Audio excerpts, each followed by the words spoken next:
Hello. Welcome to online programming offered by the Rosendale Theater. I'm Carrie Wyckoff, Vice President of the Board and a longtime theater member. As we make changes to return to the theater safely, we are so grateful for your support for our online films and events.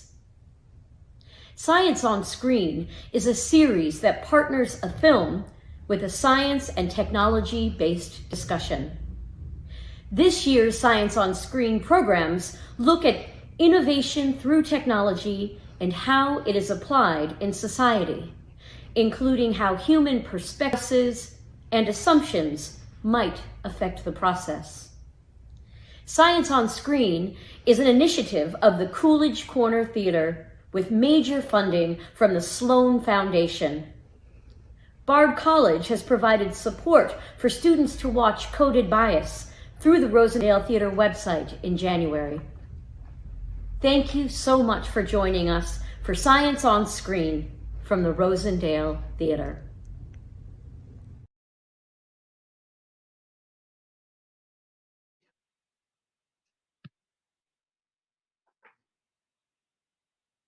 Hello, and welcome to the Rosendale Theater, first event for Science on Screen in 2021. I'm Pam Cray, board member of the theater and co-chair of the programming committee. We would like to recognize and acknowledge the Lenape people on whose land the theater is located. Additionally, that our achievements are suffering to Africans. Remember the people who faced violence and oppression as we work towards racial justice and a collaborative future.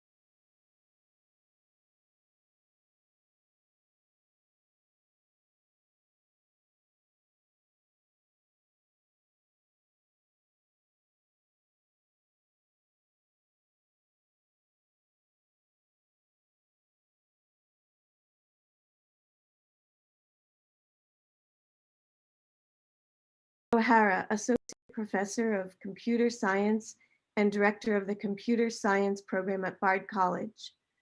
Terrell Connor, Assistant Professor of Sociology and Director of the Criminology Concentration at SUNY New Paltz. And Adriana Babineau, Senior Cybersecurity Advisor to the New York State Internet and Technology Committee. Unfortunately, Sheriff Figueroa will not be able to join us tonight, and we thank him for his participation up to this point. Should there be questions and comments, go to the areas on the platform you're watching, and if you type them in, we'll get them.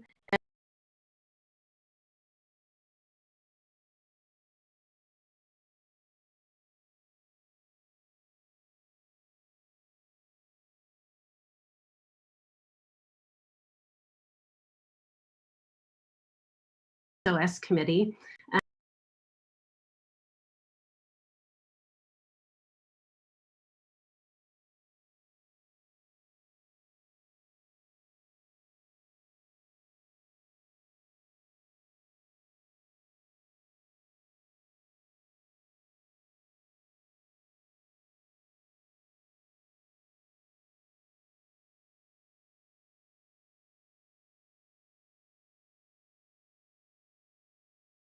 Always initially get things right. Coded Bias, the movie we're going to be talking about tonight, shows us not only how artificial intelligence technology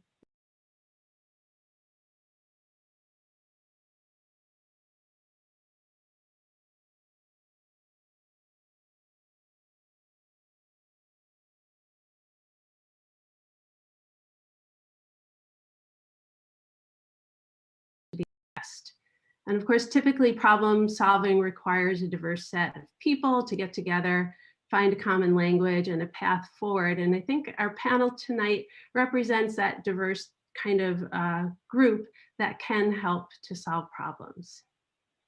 For anyone who didn't watch Coded Bias yet, a central person featured is an MIT computer science graduate student whose face was not recognized intelligence, a facial identification program, until she put a white mask over her Black skin.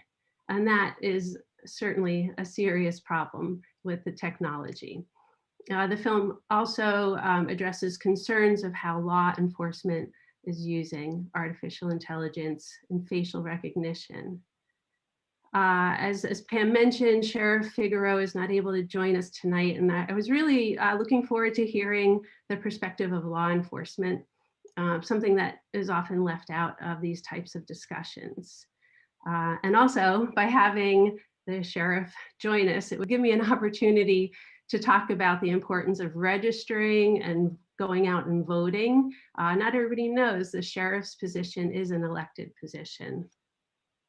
But I do get to consider that in light of the panelist that was able to join us in his place. We have somebody who's going to be able to give us some insight into what lawmakers have to consider. I have to give a quick shout out to Jen Metzger for helping us to find the added panelists on such short notice. Jen, in addition to being a Rosendale resident, was our state senator. She recently lost an election, a very close election, but she remains an incredible resource to us. She very quickly, honestly, I texted her at like 8 a.m. and before 10 a.m. I had this connection with State Senator Diane Savino's office. And Senator Savino is chair of the Committee on Internet and Technology. And she's the person who hired our panelist, Adriana Bambino, who is a senior advisor to this committee. Adriana is a cybersecurity specialist, and we're so pleased that she can join us tonight, maybe give us some insight into the state government. And she's joining us on phone. We also have Professor Keith O'Hare of Bard College. Dr. O'Hare is an associate professor of computer science and director of the computer science program at Bard. I think Pam already mentioned that. His research involves robotics and interactive software systems. Keith also set into motion the process by which the theater was able to offer students the opportunity to watch the film for free. And I really appreciate that brilliant idea he came up with. And we have Professor Terrell Connor of SUNY New Paltz, my colleague. And Dr. Connor is an assistant professor in sociology. He directs the criminology concentration.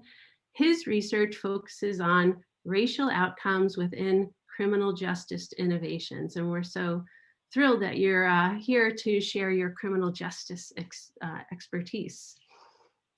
So to start out with, I think we should talk about AI. And I'm wondering, Keith, could you really explain to us what artificial intelligence is, and maybe talk about a little bit of what it's not, because I find I kind of mix all of these technologies that are out there together that we use constantly throughout the day.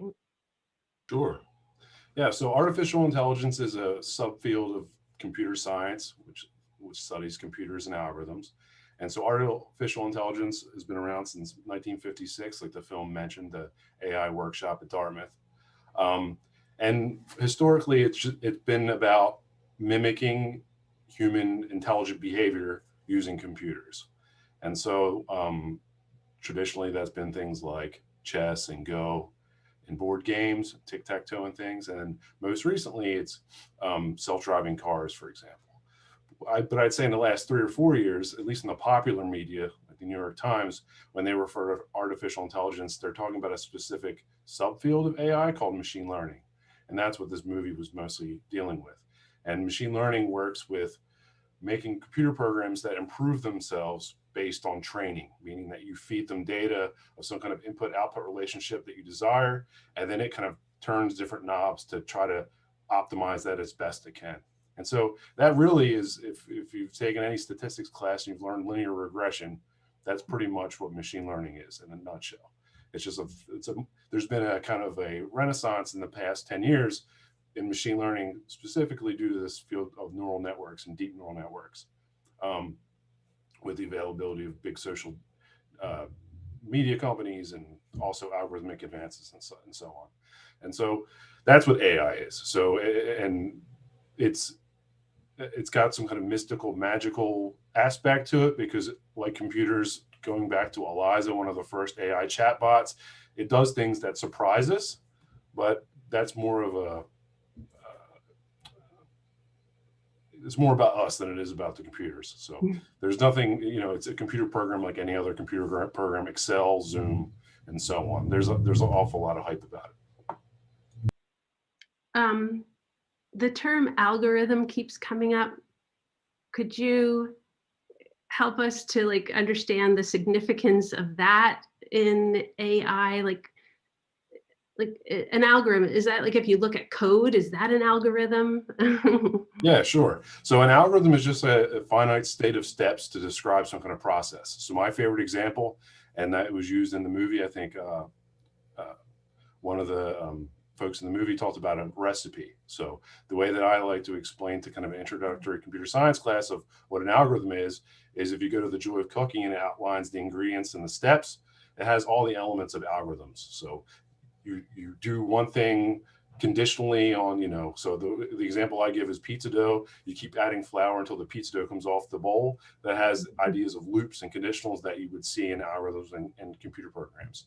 So algorithms are, so when you see code, and there's lots of it in the movie flying through the background, sci-fi style. So programs are, in code is the way that we encode and translate algorithms in a form that the computer can understand and carry out. So whereas recipes, the computer doesn't carry them out, the home cook does, programs and algorithms are carried out by the Intel processor or whatever processor your computer has, but it's also in programmers' minds.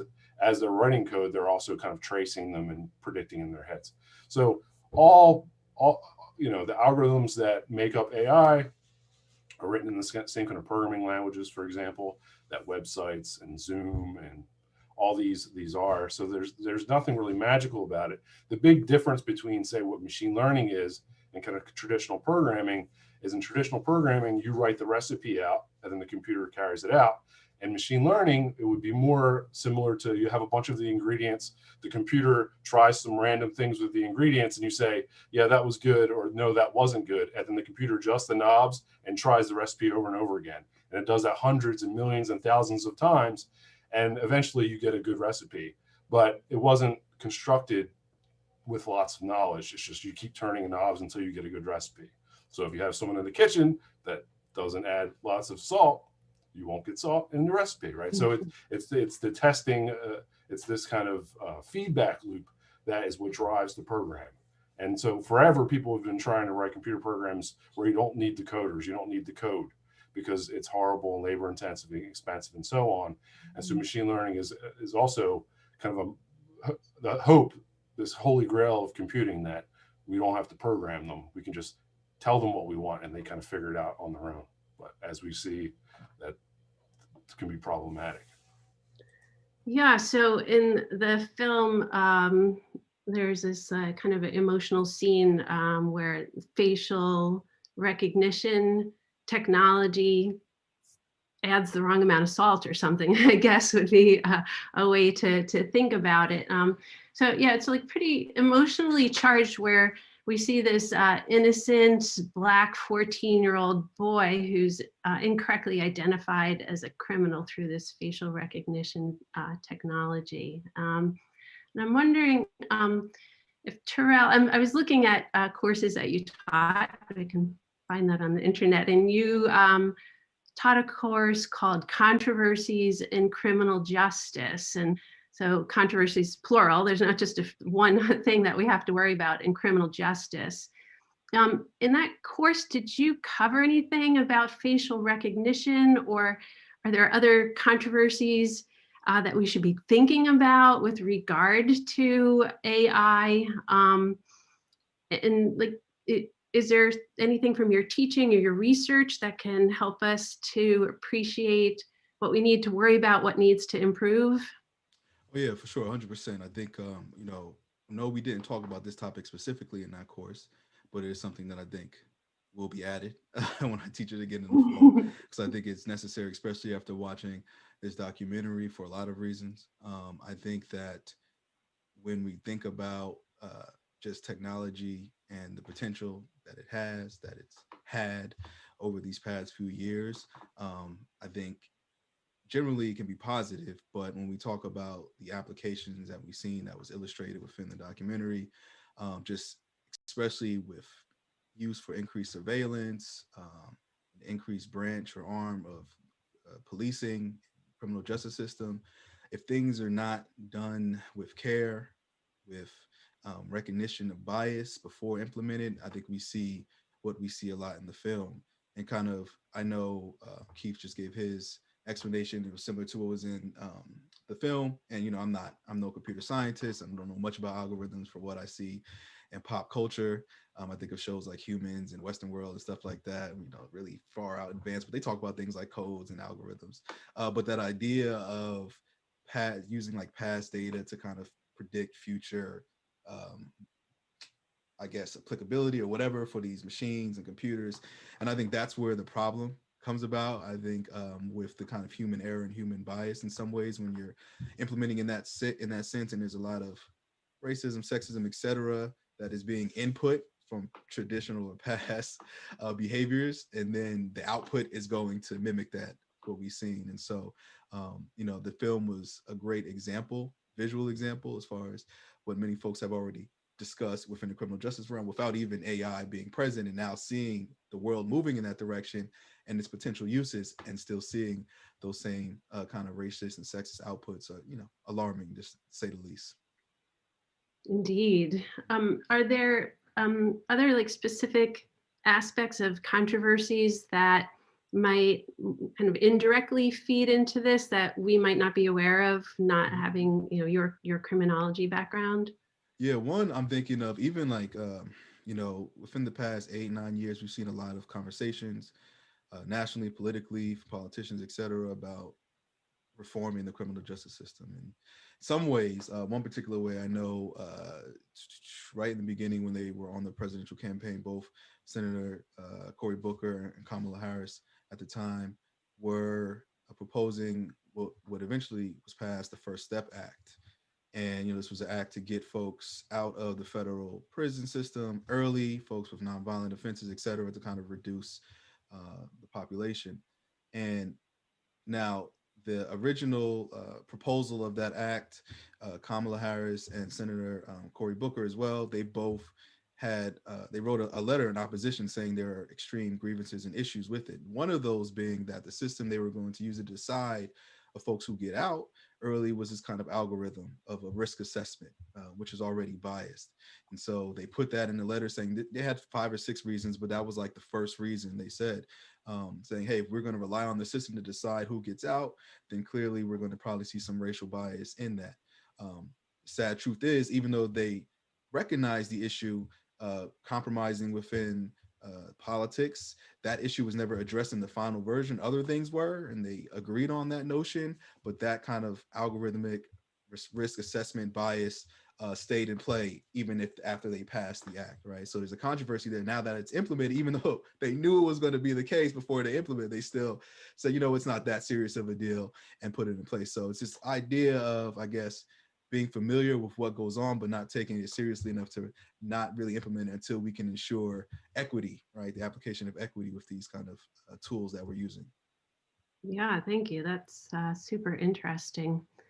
I know many people that I talk to who have watched this film, the common question was, oh my goodness, are they using facial recognition in Ulster County here? And And when I had first communicated with the sheriff about joining us, he said, no, it's not being used in Ulster County, but it is a thing of the future. I was wondering if, Adriana, if you could give us a sense of the general state of using facial recognition by law enforcement, as to the extent that you understand that, and what's coming in the future. What is your committee thinking and worrying about? Well, we definitely had that in front of us last year, of course, but I don't want to say that session was cut short, because even though we were working remotely, we were hindered a little bit in what we were able to get done. Quite honestly, listening, and I did not get the opportunity to watch the film, so I apologize for that, but there is inherent bias.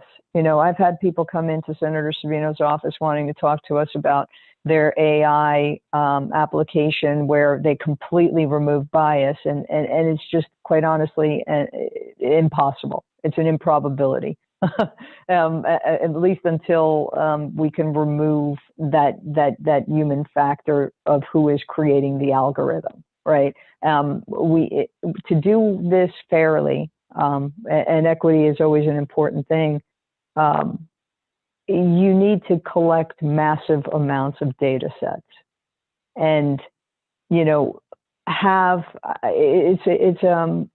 human and machine. Machines are great. I mean, I'm a big proponent of computers. I've based my career on it for 23 years, but it has a very useful purpose. It can do repetitive tasks like no other, and that's great. But now you're asking it to take these huge sets of data and then utilize a algorithm to then, make decisions that we're not looking at. We're removing the whole piece of ethics, right? I mean, you need to have or embed ethics into this process. Clearly, that's a perfect example, right? Like, we see it out in California too. San Francisco was going to implement the facial recognition and had to pull that back because clearly there was no two ways about it. It was extremely biased. We saw that here. I think Staten Island, where the senator Savino straddles both Staten Island and parts of Brooklyn. They talked about the fact that they purchased the software, the police department, and they were going to implement it. And I think, one of the DAs had made a comment that, there's benefits and they don't just rely on the technology, right? There's still the human factor. But, we already understood that there's already, there's bias in human nature. So quite honestly, these are things that we're looking at very, legislation to regulate this probably should be done at a federal level as opposed to each state. But the likelihood of that occurring in a more timely fashion, I think is the issue, right? So then what happens is you have every state coming out with their own. And, again, this can make things very complicated. Crime doesn't stop at a state line. The internet doesn't stop at country borders, let alone state borders. So these are things that we have to look at and take into consideration. I think technology is great, but it's not infallible. And as long as humans are writing code. I know if you look at some of my code, I could tell you how bad it is. I go back even the next day and go, what the hell did I write yesterday? There's error. There is error. And, when you're dealing with people's lives, it's just very dangerous to put that sort of thing out there and not have some sort of oversight. And I listened to a gentleman who was accused of a murder. They arrested him. Literally, he thought his life was over, and it was because of facial recognition. Thank goodness the true perpetrator of the crime was caught. but you know, we were dealing with human lives. You can't take these sort of risks. Thank you. We had a question come in from the audience that I think kind of directly follows this. You know, I commented on how voting is important. I think you used the line something like, "You get the government that you vote for." But this question Yeah. is, what is something we as citizens can do to have our concerns and voices heard about this technology, both equity in it and keeping some sort of privacy? Do you have any Well, insight private. into your state? Yeah, if that was directed towards me, yeah, privacy is also another key issue, right? And we collaborate with Senator Thompson's committee, Consumer Affairs, on you know, privacy in the state as well, and that sort of you know, and it does, you know, it crosses over the limit, right, of where your privacy stops. And I think if everybody, you know, and I think we talked about this too on the phone briefly, you know, if you look at the raid on the Capitol on January 6th, and you see facial recognition that has helped kind of identify some of those folks. Quite honestly, a lot of them were identified. I think we talked about that too, because they're not the brightest bulbs. They were posting photographs of the things that they were doing, and here I am in DC and in Nancy Pelosi's office and things like that. So clearly, you know, they got what they, you know, what they got. But there was some facial recognition tools utilized. So my thing is this, you know, I think everyone has a right to privacy.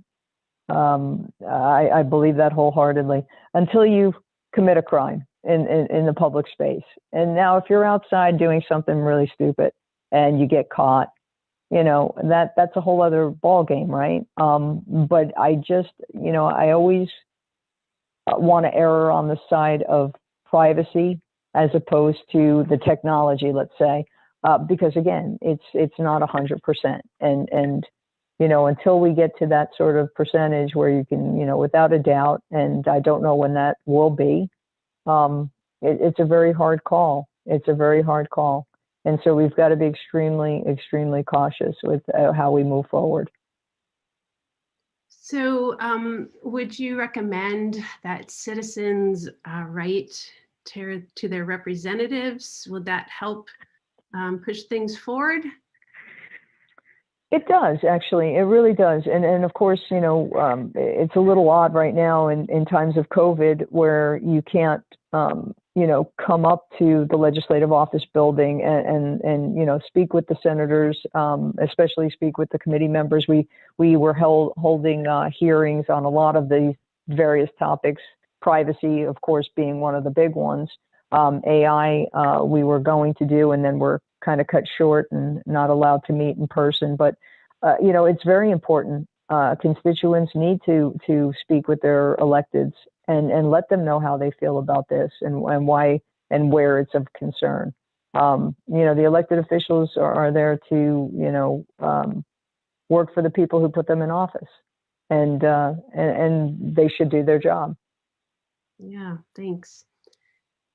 Yeah, so I was not under the impression that the FBI was using facial recognition at all, because everything on the news was about how friends on social media were turning people in. So that's pretty interesting to understand. And then this balance of privacy and catching criminals.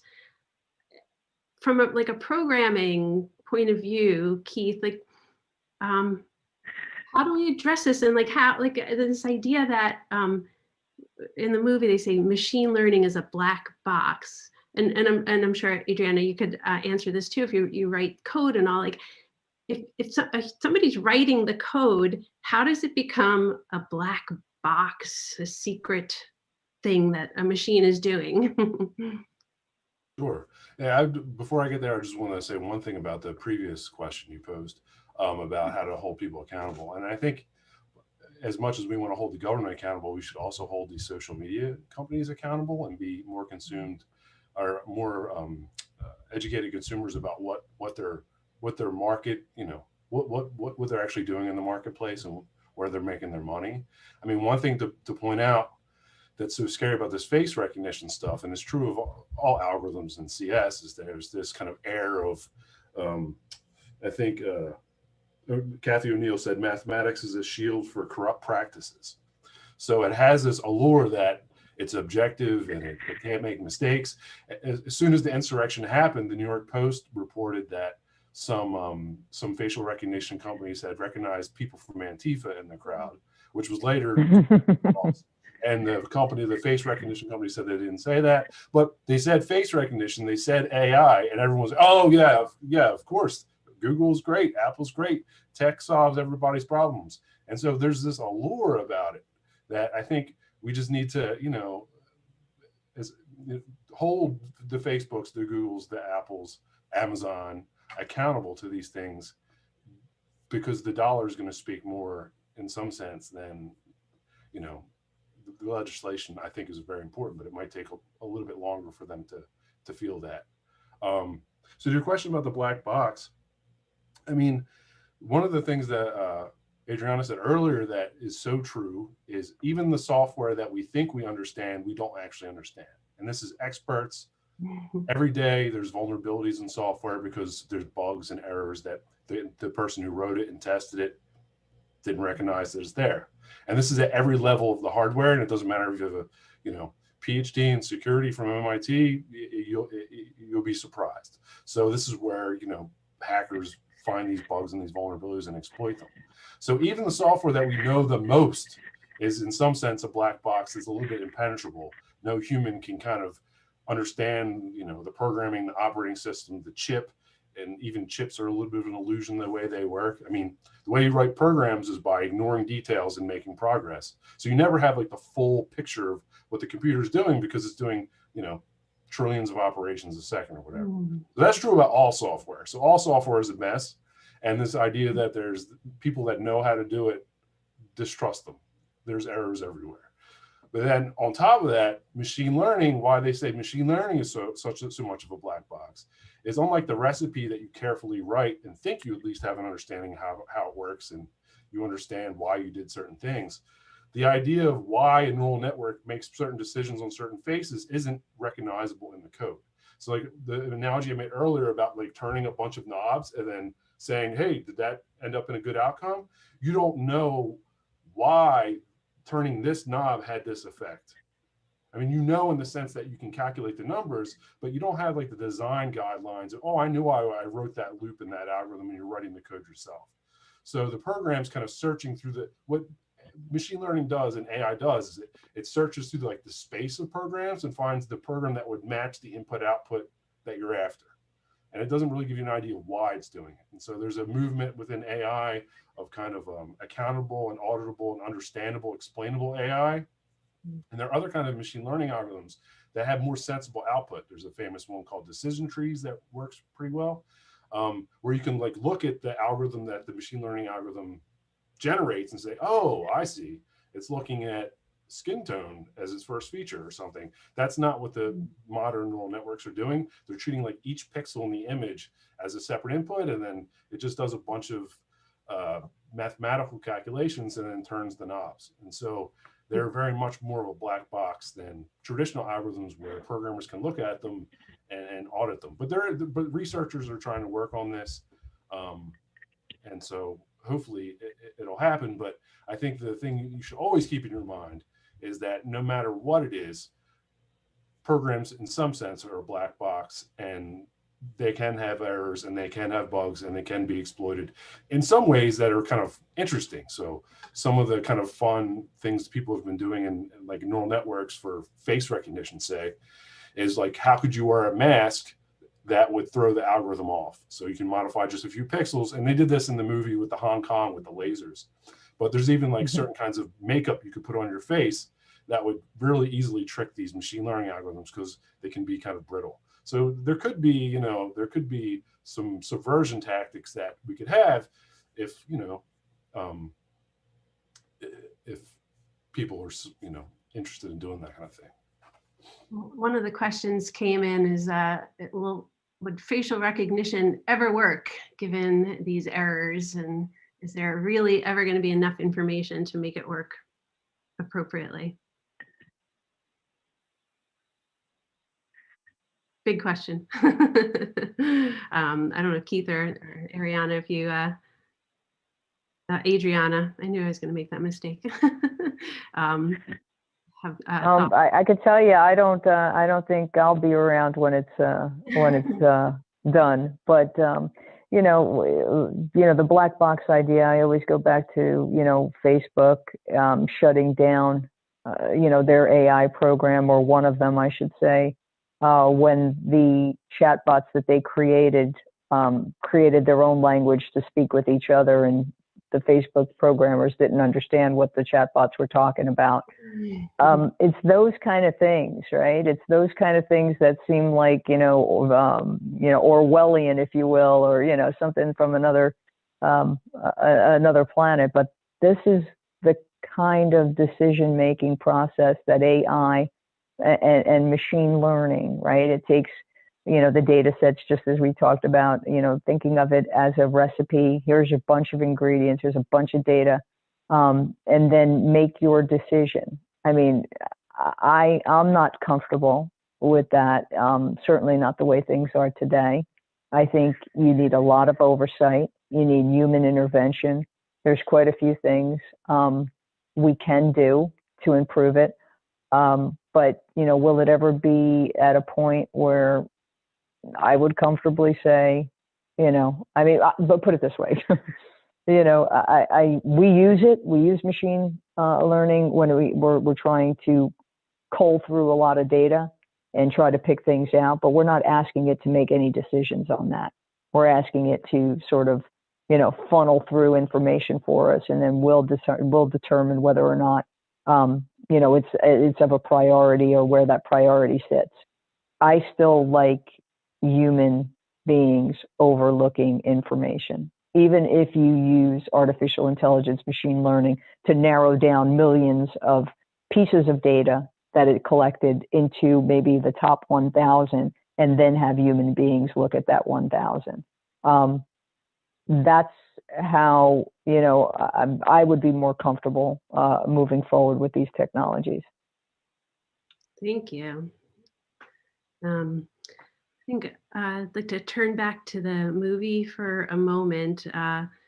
This computer science student, Joy Bolawini, which I have to say, she's such a joy. It's kind of corny, but probably Keith and Terrell, you're like, I would love to have a student like that in my class. She's so smart and creative and all, but she was just shown in this film as this incredibly upbeat person, and it seems like that helps us to absorb like the bitter story in this film, makes it more palatable for us. And Terrell, I'm wondering, like, with your psychology and sociology background, could you talk about, like, really what kind of effect being dehumanized by a computer would have on a person, and is there kind of maybe connections to criminality for people who are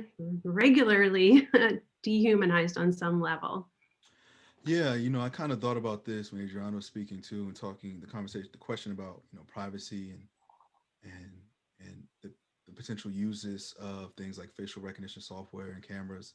And I think that inherently, I feel like even if you could, most of the conversation seems like we probably can't, right, or are far away from creating this perfect system of technology. I feel like even if you could, there still would be some inherent biases just because how things are set up structurally. For instance, we know studies that talk about marijuana usage, right? I know more places are increasingly making it legal, but say when it's illegal, there's not much difference between the rates of how much white folks use it and black folks use it. But the rates of arrest, incarceration, convictions are drastic, right? Part of the reason is just because of structurally, right? Where a lot of white kids reside, suburban towns, there's a lot of privacy, right? They're still committing these acts, but they're doing it in a garage or in the backyard where the police just can't easily barge in. So we talk about using these cameras, and if you're a criminal, then it can catch you. More likely than not, these cameras are going to be applied in urban spaces where there's a lot more public spaces, where there are a lot more Black and brown people that reside, right? And so just even if the system operated without bias, the output would still be biased because of where it needs to operate, which are those public spaces, right?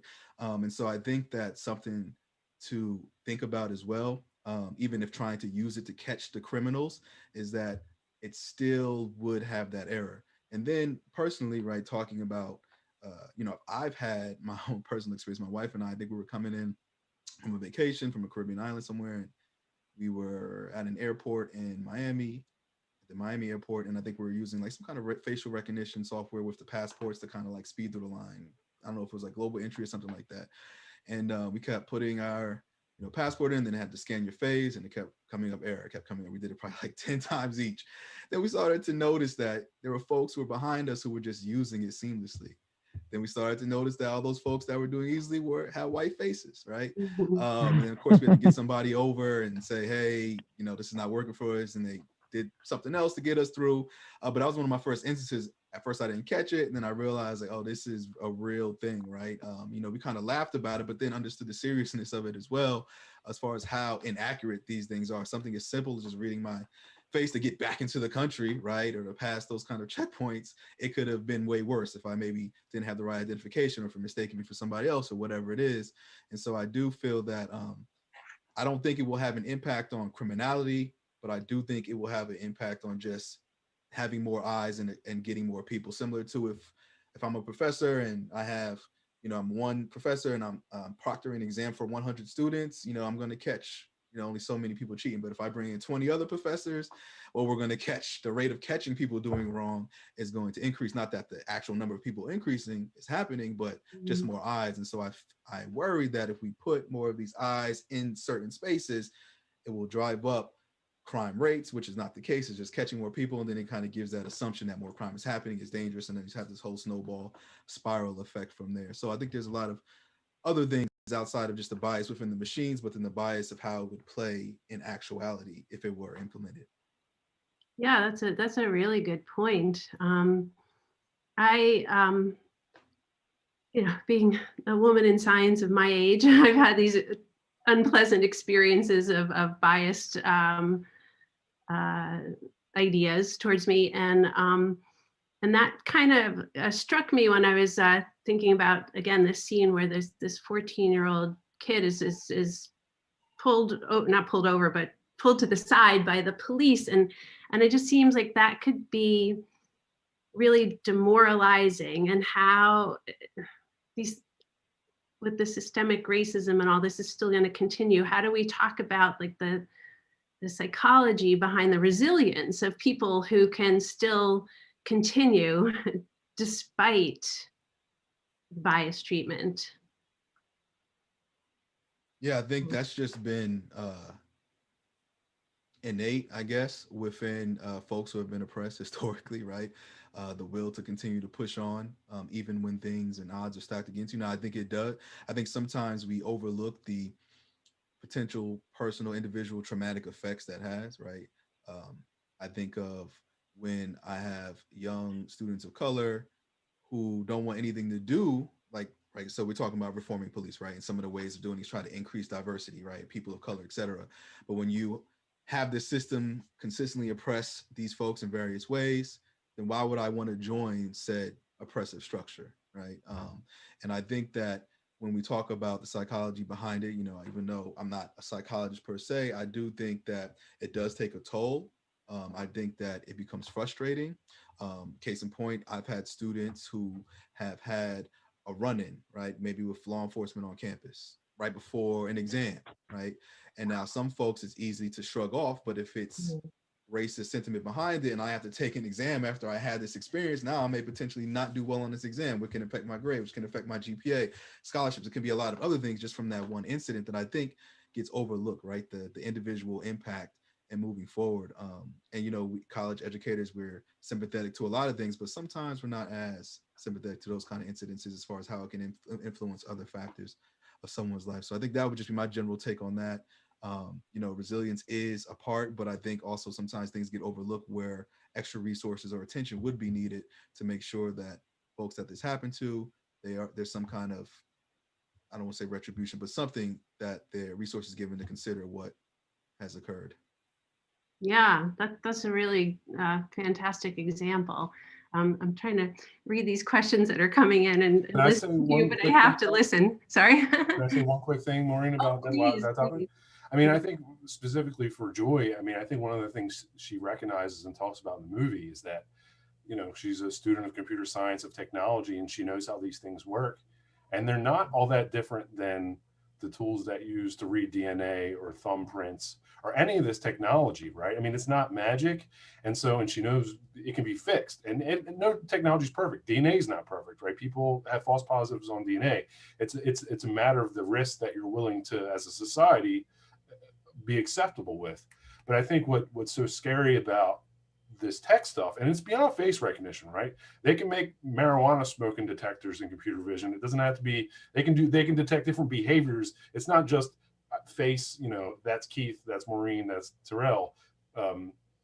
There's all types of different things that you can recognize from video, from microphones, from gyroscopes. You know, it's really across the board in terms of activity recognition. But what's so different about that stuff as opposed to DNA and thumbprints is that it's not regulated. There aren't laws. And so these tech companies are just going wild, doing God knows what, selling those services to governments.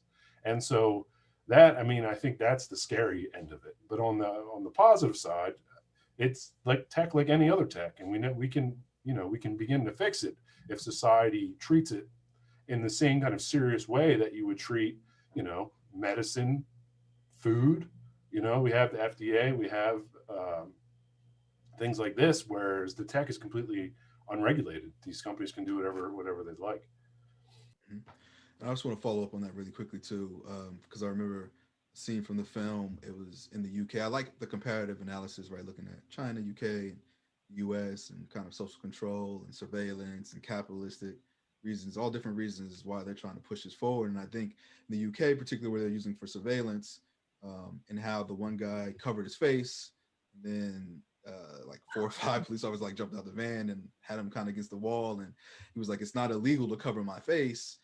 He wasn't breaking the law, but it kind of impeded their process of what they were trying to do in this public setting. And I think that speaks kind of what Keith is talking about a little bit, the regulation of it, right? Because if you're going to implement this, there has to be strict guidelines, because having a lot of the bias we see, especially within law enforcement, is because of the subjectivity, the discretion they have, and those biases will play out in that.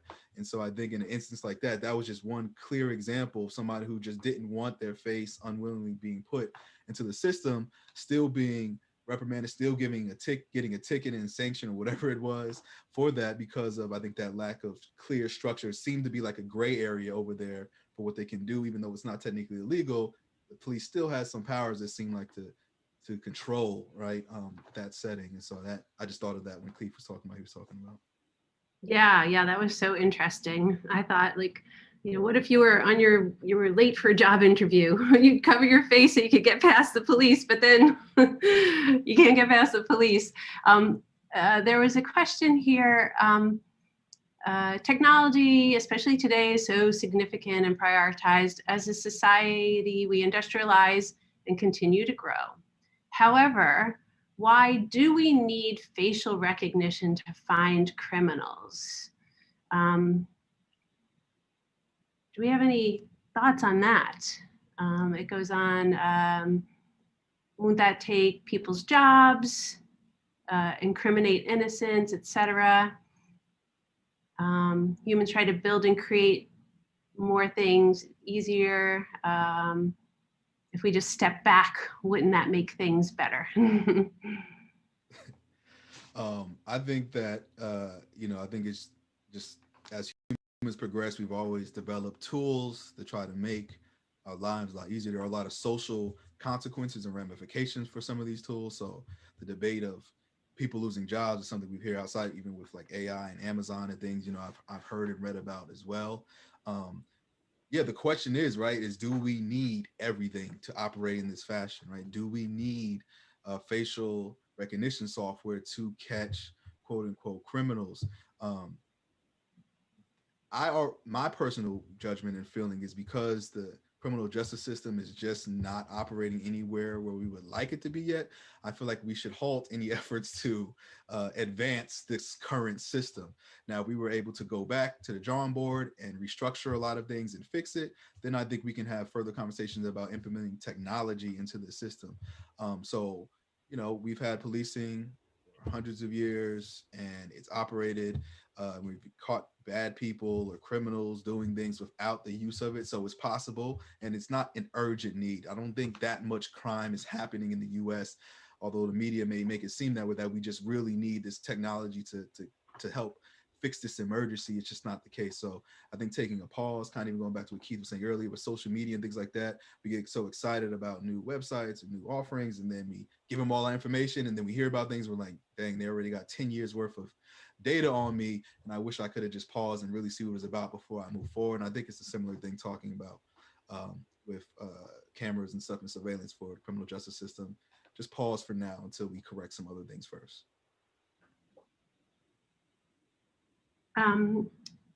So Adriana, I feel like you might have the insight into what drives all this, the technology companies, the lack of government oversight. How does that all come together? And what can we do as citizens? You know, when I got to Silicon Valley, 25 years ago, it was just, it was the wild, wild west, right? Anything that you could possibly think of, folks were throwing a lot of money at in order to build. And so that's sort of the nature of the industry, right? So let's do things. And again, technology is not in the sense of, it's not technology that's the problem. It really isn't. It's the human portion of that technology, right? And it's kind of like a double-edged sword, because again, when we were talking about, would I feel comfortable with a machine making a decision for me, on its own without human eyes on, looking at the final results, right? Where you can embed that sort of chain, of command, right? I think that, we have to slow up. We do. We have to slow up and understand that everything that we create in technology with a good purpose in mind, bad guys are already figuring it out 10 steps ahead of us. I mean, for what I specialize in cybersecurity, half the technology we created is being used against us. Artificial intelligence, machine learning, it's all coming back at us. Automation, they were able to automate attacks quicker than we were able to automate finding them.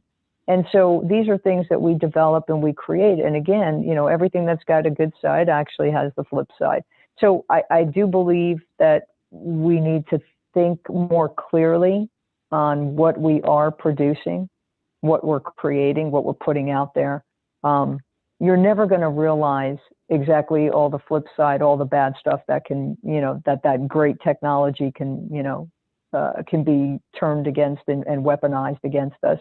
You're never going to know it all, but we do have to think these things a little bit more clearly. As far as, what we're doing in the state and the senator's focus with the committee, as I said, the first inaugural year, a lot of folks came in to try to tell us, and like ClearPass, for example, that's at the airports, how quickly it was going to, speed up the lines and get you through, and people's frustrations of waiting in line would be diminished, and less fights, less arguing. People were getting on planes happier, not fist fighting in the rows.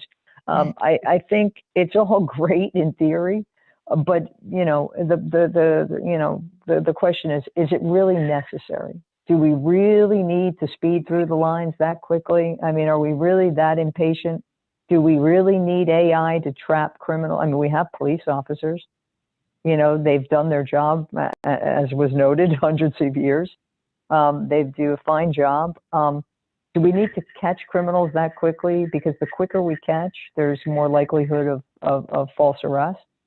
I think, I wouldn't say so much a pause, but I think we need to think these things through a lot more clearly before we go ahead and implement and put things into production that, you know, hasn't even been fully baked. Yeah, so going back to Keith's idea of an FDA for this type of technology might address one of these questions here. And how do we stop big corporations with military contracts from commercializing racism within AI and using it to weaponize against the working class people? It sounds like the government has to kind of like, you know, when The Jungle was written to show how horrible food processing was. Movies like Coded Bias and some of the books that are discussed in that are going to be hopefully the equivalent of The Jungle in leading to some kind of government agency. Does that seem like a pie in the sky idea, or? I think that's exactly the characterization. I don't know if it's going to happen, but I mean, the tech companies are, I mean, they have this issue, but then there's a whole bunch of antitrust stuff to go along with it. And so it's going to take a lot of courage to actually, you know, and then there's also this competitive with China, and, you know, is now the best time to break up Google? And it's very complicated. I'm not sure the meat pack, I'm not an expert on the meat packing industry, you know, early 20th century, but it's super complicated. But I think I think that's the moment that tech is in right now. There's a reckoning within the tech industry, within tech education, about like ethics and actually thinking through these things, and maybe doing a little bit more ethical thinking than just saying do no evil, which was Google's logo or motto for quite a while. So I completely agree with Triana earlier about thinking clearly, slowly, skeptically. And some of these tech folks actually do want to do like the right thing and make the world a better place, but they haven't thought about it for more than 30 seconds. And, oh, I'm going to catch criminals. That's you know, I like comic, not to be super flippant, but I like superheroes and comic books. What do superheroes do? They catch criminals. So I'm going to write software that catches criminals, not thinking through like what folks like Terrell study about what the criminal justice system really is, and not what it's in their naive mindset. So, you know, just to promote the liberal arts a little bit, although that's not the solution either, but having more well-rounded people in society, both tech people that understand something a little bit more than just the tech, and I think that would go a long way too. But it's a very complicated problem. Yeah, there's one question here directed to you, Keith, that do you think it's possible that machines will have the ability to truly understand human emotion and feelings? This makes me think of the Terminator movies, and then machines designed to destroy humans. And that kind of connects with one of the things I had jotted down, is that these machines are trying to mimic human intelligence. But then we hear human intelligence described on all these different levels, emotional intelligence, et cetera. What do you think about that? Yeah, I mean, I'm not a psychologist, but I mean, I'm interested in AI. I'm not really as interested in it anymore, but as an undergraduate, was this idea of like this recreating human intelligence, and which I kind of lost religion with that. But I think it does give you a lens to really understand what intelligence is, right? So when AI first came out, they thought, oh, chess playing is intelligence. And then computers solved it. Oh no, chess isn't intelligence anymore. Jeopardy, solving Jeopardy, competing in Jeopardy was intelligence until Watson did that. So one of the cool things about AI, I'm being a little bit of a Debbie Downer about it, but it does help us understand ourselves a little bit better, as long as you come at it from that kind of skeptical point of view. I mean, just to put it out there, I mean, one of the things I really love about this movie and all the terrific work that the Algorithmic Justice League is doing is that they're forefronting the real ethical concerns that we have, and not the fake Terminator, Asimov robot stuff. So, you know, until like 3 years ago, every ethics and CS thing started with Isaac Asimov's 3 rules of robots are blah, blah, blah. And now like, no, the ethical concerns we have are the face recognition doesn't work on Black folks. That's like a real thing that's happening now, and we don't need Terminator to tell us that. And it's the same. I mean, it's not, there's nothing specific about AI. The pulse ox meters also weren't working on darker skinned people during COVID. Mhm. You know, early Kodak cameras didn't image darker skinned people the same way. It's the same thing. I mean, the big difference, and this is something Kathy O'Neill talks a lot about in her book, which is awesome, everyone should read it, is that the problem with software is why it's so profitable is it instantly scales, right? So you got something that works for 5 people, I can turn a knob and make it work for 1 billion people in like 2 weeks. That's terrifying if you have something that is super biased. And then the other thing, going back, is that we don't have these regulatory feedback loops to change it. So in lots of ways, it's no different than any tech. Where it is different, it's not the Terminator stuff that makes it different. It's the fact that computers scale so fast, they're kind of black boxy, and there aren't these regulatory feedback loops. Mm. So you mentioned one of the books, one of the people featured in the movie. That was I think you were talking about Kathy O'Neill's book, Weapons. Yeah, Weapons of Mass Destruction. There is a site called the algorithmicjusticeleague.org, and these books and Algorithms of Oppression and several other are available there. And there was a question or a couple of questions about more like resources, and I think that website is a nice place to start. And then on top of it, as we all have like recently fallen in love with poetry since the inauguration, Joy Buolamwini is a poet, as we see in the movie, and there's one link where she's reading one of her fantastic poems. So I recommend people check out that site for sure. So we're at about 8 o'clock, and I want to keep people for too much longer, though I could ask a whole bunch more questions. There's so many interesting things to talk about. Would you all like to maybe each comment on something maybe that wasn't brought up that you thought was important about the movie, or something, a new idea that came to mind listening to this conversation? I guess I'll start with you, Adriana. Do you want to have some kind of concluding thoughts? Actually, thank you very much. As I said, unfortunately, I didn't get a chance to see the movie, but I do plan to. I think the one comment I would make is, we can do a better job. Can we ever really solve 100%? I'm not so sure, but what we really do need to do is invest more in terms of time, discipline, data, research before we continue. And I think the first way of doing that, in order to make any change, is we need to have, a wider diversity in the creation of these technologies, right? The reason that it is as biased as it is because we don't have the diversity that we need. And that's, diversity in terms of people of color, women, the LGBTQ community. I think everybody needs to get more involved so that we can sort of, diminish these biases that are pre-existing. Thanks. It sort of gets at a question that popped in as you were talking. In your opinion, is there any way to have the best of both worlds, having and using AI without being biased or being all inclusive to all people? It sounds like you think that we can get there. Diversity, for sure. Diversity. I mean, I can tell you stories. I started, as I said, 25 years ago, I went to Silicon Valley, and being a female engineer, go try that, in a very male-dominated field. I've seen the evolution over the years. I've seen that it gets better, but we need more people coming into the community.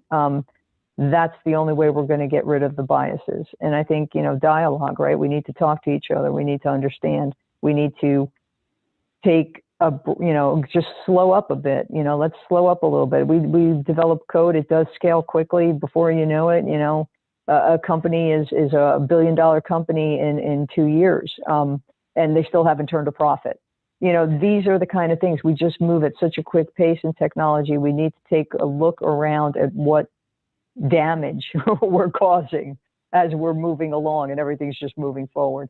I think diversity really is the answer to a lot of things. You know, you can resolve, you know, with a lot of effort. I'm not saying it's an easy task, but with a lot of effort, you resolve the biases.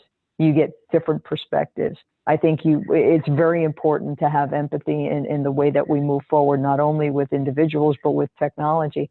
And you know, having that more, what we used to call the soft skills, right? That you have to have those soft skills. It's great to be a rock star mathematician and programmer, but you know, if you if you can't put two sentences together in a conversation with somebody, but you're great at what you do, you know, we're lacking that whole approach on what a human being is and what they contribute.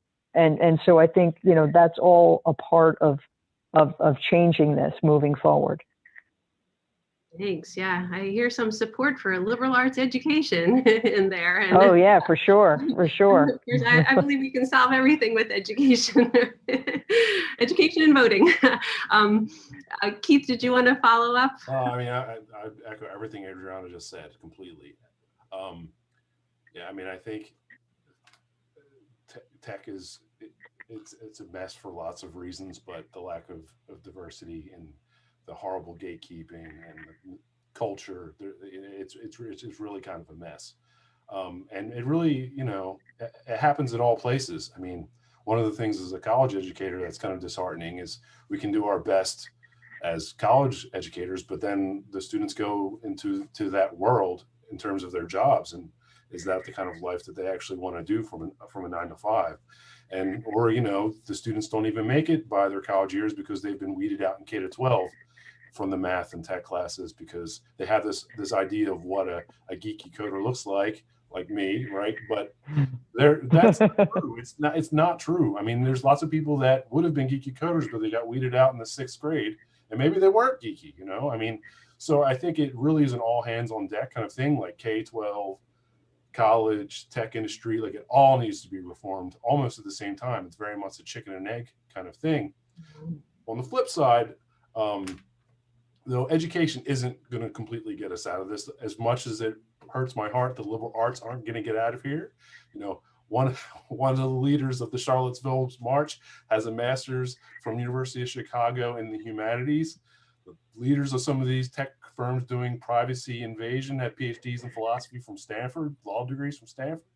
So to pretend that education is magically going to solve it, it isn't either. I mean, we need to actively hold people's feet to the fire, and through government action, you know, paying, you know, using your dollar to not support the companies that you think are acting unethically. It really is an all hands on deck approach.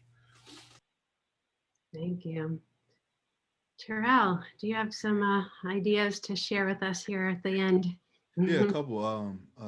Building off of the previous ideas, I think, you know, one thing is when we talk about just generally speaking, and when I said earlier about just pausing, I think doesn't necessarily mean that there has to be a pause of production or moving forward with a particular thing. I think specifically speaking with technology, just a pause before we use it, right? I think that if anything, speaking with the criminal justice system relatable, if anything in life, right? We know that in these instances where we've seen unarmed citizens getting killed, right? And a lot of folks would just say, if the officer just paused for one moment just to think right before he acted, or if you're raising a child, I have a 6-month-old and I have young cousins and things like that, it's like, hey, before you act on these emotions, pause, right? And understand the actions you're doing before you engage with another human being. And I think that's the same philosophy we can bring with technology.